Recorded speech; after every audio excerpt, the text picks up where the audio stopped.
Bună tuturor și bine v-am regăsit pe canalul de YouTube. Astăzi îl avem alături de noi pe domnul Șcheau Sorin, mai cunoscut ca Sorin, omul străzii. Am pregătit și noi câteva întrebări pentru el și Sorin, prezintă-te și tu în fața tuturor. Da, ce se întâmplă? Aș vrea să vă spun din experiența mea cum au început lucrurile. 17 ani este o sumă destul de mare care să vezi un om care stă pe stradă. Sunt alții care au stat și 20.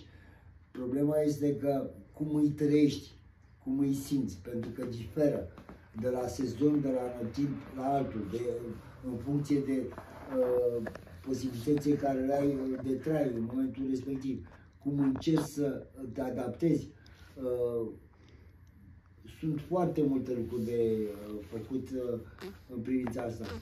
În orice caz, ca să reziști pe stradă, principal, să știu pentru toți oamenii, că sunt tineri, că sunt bătrâni, important când ești pe stradă, contează foarte mult ceea ce bagi în gură, ceea ce scoți pe gură și ceea ce gândești. Sunt trei elemente care sunt de bază pentru fiecare om. Să știți că ca să pot să văd ce se întâmplă cu oamenii care ajung din oameni cu studii, cu pregătire fizică, sportivi, chiar profesori, eu am întâlnit și doctori. Am întâlnit pentru că eu sunt de vreo, dacă nu mă înșel, cred că am 8 ani. Sunt în pensie de handicap, adică am pensie de boală, care din 2 în 2 ani este revizuibil. O comisie de medici sau un medic, psihiatru și psiholog, mă verifică și hotărăsc dacă se mai continuă cu medicamentația, dacă sunt într-o stare de echilibru bună să nu pot să pot să rezist fără anumite perioade cu un tratament. Tratamentul la mine a existat fizic, chiar și dacă nu am fost în spital. Nu pot să spun ce am luat, dar pot să vă spun că au fost diferite stări care au fost schimbate, bipolaritate, depresie, singurătate.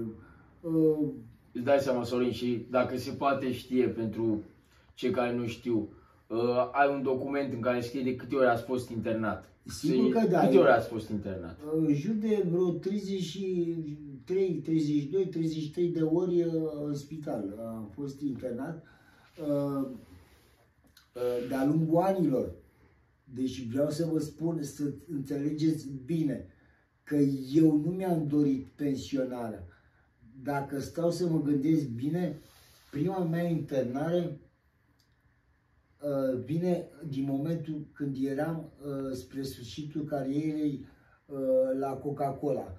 Păi facem așa, în 2001 mi se pare că am ieșit de la Coca-Cola, destul de urât, pentru că o să fie un podcast sau pot să vă amintesc asta, că rețin perioada aia. Dar aș spune că în 2020 a fost prima internare, deci acum 25 de ani. Vă dați seama că eu, având contact cu oamenii de acolo, unii erau pensionați pe caz de boală și reveneau frecvent acolo și vedeam durerea și chinul care treceau. Și mă rugam, Doamne, să nu ajung ca ei. Plus că mama mea are o vechime de peste 30 de ani, pentru că ea, sărăcuța, a căzut pe treptele de la Cocor, magazinul din cunoscut de multă lume, mai în vârstă așa, de cam la 40-50 de ani, așa, este știut acest magazin Cocor, din preajma magazinul Unirea și Biserica Sfântul Gheorghe. aproape de chiar și Biserica Sfânta Vine. A căzut și se pare că de atunci a plecat această problemă pe sistemul nervos. Bine, Sorin, și după 30 de internări pentru motive psihice, dumneavoastră, eu, sincer, vă văd cu toate calitățile. De ce ați fost internat de 30 de ori? Pentru că au fost situații când de cele mai multe ori din asta 33 m-am dus personal, pentru că am văzut că ceva este în regulă cu mine. Să nu aveți impresia că m-am dus să mă ia. Dar au fost situații și fortuite, că nu aveam unde să mă odihnesc. Îți dai seama, acum vreau să te iau cu o întrebare care am pregătit-o relaționată cu subiectul acesta. De exemplu, dar pentru să știți tine... că medicii se prind când încerci să intri într-un spital de boli psihice, fortui că n-ai casă. Și au fost situații când medicii nu sunt proști, că de-aia sunt medici psihiatrici, simt că eu trăiam într-un confort pentru că aveam abilitatea de a mă adapta. De ce? Gândiți-vă că de 25 de ani eu am fost internat cu prima internare, dar scos la pensie pe caz de boală, adică pensie să am și eu pe ce pune mâna, la început a fost de infectă. Acum cât de cât este un echilibru, dar oricum e foarte puțin, nu poți să-ți închiriezi o casă sau să trăiești decent. Bine, Sorin. Sumele sunt mici. Și cum arată o zi obișnuită pentru tine? Ai anumite rutine sau obiceiuri? Da. În primul rând, faptul că se începe în dimineața. Sunt situații când nu am o locație să stau. Și aș putea alege, dacă este o zi de vară, că de-aia contează foarte mult și în ce perioada anului. Dacă este o zi de vară, se poate sta noaptea pe o bancă mai ferită și să pui capul. Că nu e rău. E vară. Dar situații cele mai grele sunt iarna. Iarna ce se întâmplă? E diferența prea mare între zi și noapte. Și dacă nu ești bine învelit sau nu... Sunt multe situații. Deci gândiți-vă că eu acum... Poți să vorbești mai tare. Da, cred că s-aude destul de bine. Iarna. Iarna este crunt. Faptul că am găsit situații să găsesc câte o scară de bloc, deși acum s-au cam securizat peste tot, oamenii nu vor să le intre în incita unde locuiesc. Da, mi se pare normal. Își fac nevoile, unii beau, lasă mizerie, aruncă cartoane, adică e logic să... E foarte greu acum în București să ai unde să stai. Sunt situații când dacă ești bine îmbrăcat, curat, și asta poți să te duci la aeroport și să te amesteci cu persoane, adică eventual, uite, aici la mine am un troller, dacă poți să filmezi tu, așa, să ai un troller ca să dai impresia că ești un călător. Că ești călător, deci te duci în aeroport și te prefaci că te duci și tu într-o vacanță și te culci acolo, în zona de așteptări. Frecventând locația, e logic că anumite persoane să... Scuzați, eu sunt puțin răgușit. Anumite persoane îți văd fizionomia și se întreabă, mă, dar ăsta când a venit și când s-a întors, nu? Trebuie să am abilitatea să te infiltrezi. Dacă te dă pe ușa afară, să intri pe geam, cum ar veni. Și am o experiență de viață și faptul că am o pregătire. De când am fost copil, am fost crescut de o mamă învățătoare, iar taică-miu a fost cadru al armatei, al poliției, Ministerului de Interne. mai precis securitatea statului. Și am luat și dintr-o parte și din alta câte ceva. Dai seama. Ca să vedeți Contează oameni buni, și ca să experiența. vedeți oameni buni, că nu chiar dacă familia voastră vine dintr-un mediu foarte marginal, asta înseamnă că voi veți rămâne pe străzi. Sau poate familia voastră, de exemplu, mama lui Sorin Șcheau a fost învățătoare și tatăl său a fost în cadrul militar, adică au fost niște oameni în societate destul de bine stabiliți. Și uite că el, de 17 ani, stă pe străzi. Nu contează mediul de unde vii, ce contează este adaptabilitatea ta situațiilor. Acum îl las pe Sorin să continue. Haideți ca să fim înțelegi. Nu luați că toată perioada asta de 17 ani am stat numai pe stradă. E absurd să spun așa. Dar, având în urmă, deci până la 40 de ani, acum am 58, am avut o situație bună și am avut Bine, Sorin, chiar mai multe case. Dar, stai. Pentru cei care nu știu cu ceea ce te-ai ocupat tu în viața ta, să zicem, profesională, ce ai muncit, cu ce te-ai ocupat în tinerețea ta, poți să ne zici? Sigur, contează foarte mult de când ești mic, pitic. De obicei, oamenii n-ar trebui să uite nimic din ceea ce învață. Și vă spun sincer că de pe la vârsta de 3 ani acum depinde și de copii. Că nu poți să spui, depinde și de constituția părinților, depinde de educație, mediul în care trăiești. Normal, creierul uman, credeți-mă, vă jur, nu șterge nimic din capacitatea lui de memorare.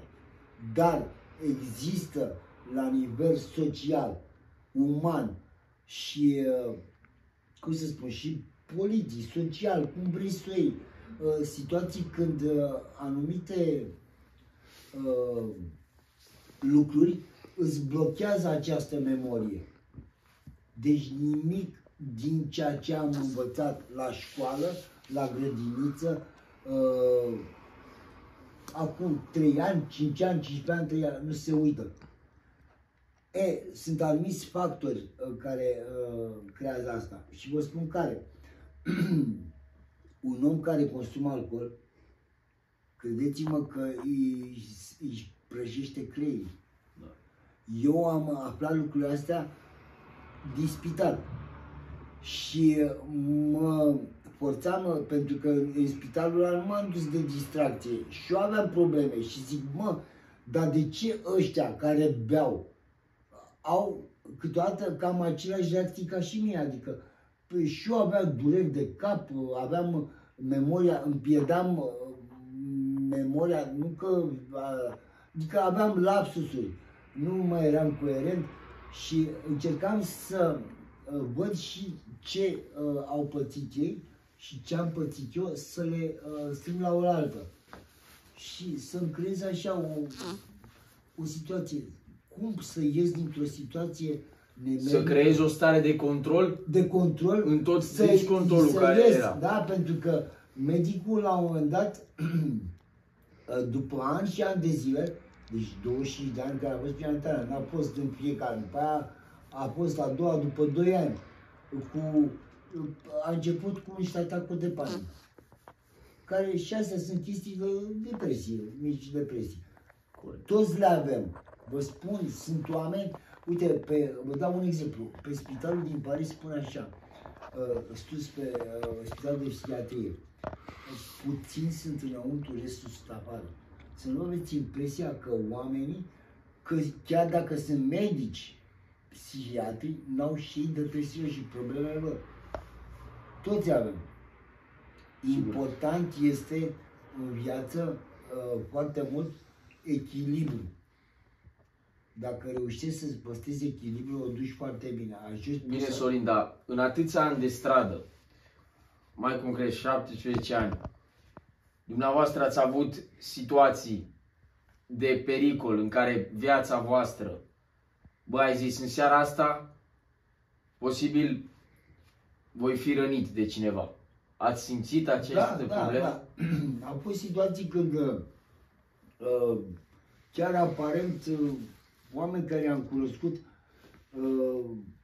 și ne-am prietenit așa ad hoc, m-au rănit, m-au înșelat, mi-au furat din obiecte și trebuie să fii foarte atent. Vă spun că viața de stradă, dacă totuși nu ai singulară și ai pe cineva aproape,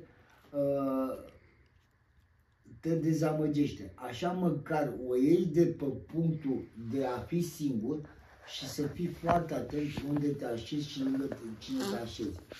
Important este cât stai lângă el și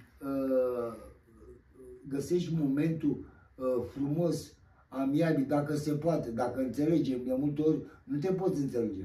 De multe ori trebuie să te ridici să vorbi.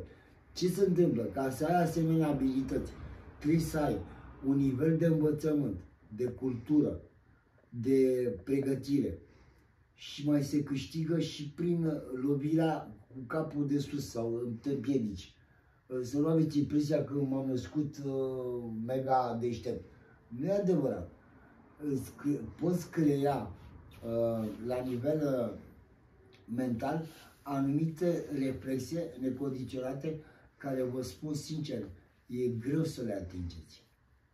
Este greu să ajungi să dormi printre cadavre pentru că ești nevoit, că nu mai poate corpul să se miște și trebuie să te culci într-un cavou, că te-ai trezit într-un cimitir, cine știe cum, că te-ai speriat de niște câini sau de niște indivizi care au vrut să-ți facă rău.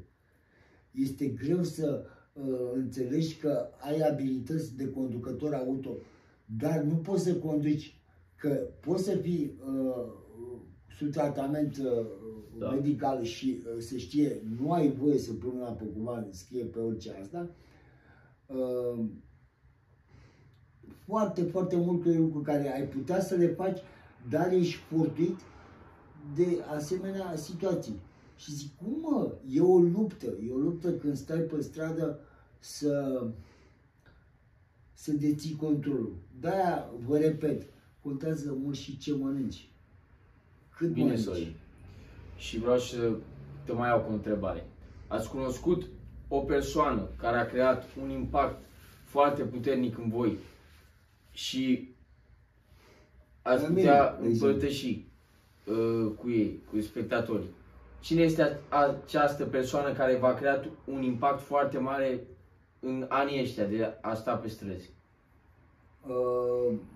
N-aș vrea să dau nume, dar au fost și fete și băieți. De exemplu, am întâlnit o fată care nu pot să-i dau numele la o clinică de stomatologie, care eu eram în depresie, m-a simțit, doctora mi-a făcut, stomatolog mi-a făcut, care o avea și pe ea clientă, mi-a făcut o intervenție la dinți, fără să-mi ia bani, că ea a fost milă de mine, că eram pe stradă și nu mai mă descurcam. Eu chestiile astea mi le aduc aminte, dar atunci să știți că nu puteam și nu mi-aduceam aminte să pot să mă ridic. În ce sens? Adică tot ce am învățat eu să pun în aplicare. Este foarte greu din punct de vedere fizic și psihic și lipsa de odihnă și statul pe stradă nu e ușor. Să îți creezi un mod de autoapărare. Când ajungi să stai 17 ani și treci prin toate astea, vă spun, ai o senzație cumplită și extrem de frumoasă, că la un moment dat ajuns la niște performanțe care nu poți să le descrii prin cuvinte. N-ați înțelege niciunul prin ce situații limita am trecut. Bine, Sorin, și crezi că acest ideal de viață, a te duce pe străzi, este făcut pentru oricine? Da, și vă spun și de ce. Dacă ne aducem aminte din istorie, bă, nene, acum sute de ani, mii de ani, pe vremea dacilor, exista, frate, mașină, telefon mobil, YouTube, chestii de genul ăsta, pe bune. Pe vă dau un exemplu care am discutat acum câteva zile cu cineva și chiar am auzit, mi se pare că, nu vreau să dau nume, doi reporteri care sunt din același sat, dintr-un județ, acum Orășel, discutau că un dac pe vremuri, când pleca sau când pleca de acasă, își lăsa gheoaga în fața ușii și asta însemna că vecinii știau că el pleca de acasă. Ce credeți? Deci el pleca în călăuzire, cum ar veni. Pleca și vedea de treabă lui. Da. Dar ce credeți? Pe vremea aia, trecătorii, dacă treceau prin fața casei, intrau în casă, știind că el era plecat, se serveau, dar nu bagiocorau locul. Da? Nu erau ca acum. Bă, hai că se moară capra vecinul, stai să iau și mașina, să iau și televizor. Ai înțeles? Se serveau, mâncau. Dumneavoastră asta se întâmpla și în Rusia, în Siberia, când discutau oamenii ăștia. Deci, era cum ar veni că casa era sfințită, chiar dacă pleca. Nu neapărat. Erau niște obiceiuri. Dar era un respect față de casă. Respect pentru că nu erau garduri și asta. Era un perimetru și o colibă, cum și făceau unii chiar băgată în pământ. Case din chirpici, cum s-ar spune. Sigur că da, sigur. Sau din paie, din tot felul de minuni. Casele care erau pe vremea aceea făcute din paie cu chirpici. Și din gheață, de exemplu eschimoșii. Da. S-au adaptat. Fiecare neam și origine se adaptează la clima și la ce au. Deci vrei să zici fiecare își fac din bambus. Vrei să zici că oricine ar avea capacitatea să se adapteze, Da, ar trăi pe da. străzi. Peste tot, da. Dacă Cum ar veni că fiecare persoană remarcați și să amintesc. Eu din născare, după bunica, sunt jumătate țigan. De etnie romă. Și nu mi-e rușine de asta. Chiar mă simt bine pentru că vă spun de foarte multe ori în spitale, nu știu dacă ați fost atent, dar eu sunt atent la detalii. Sunt grupuri de oameni de etnie romă care sunt uniți și vin în haită. De ce?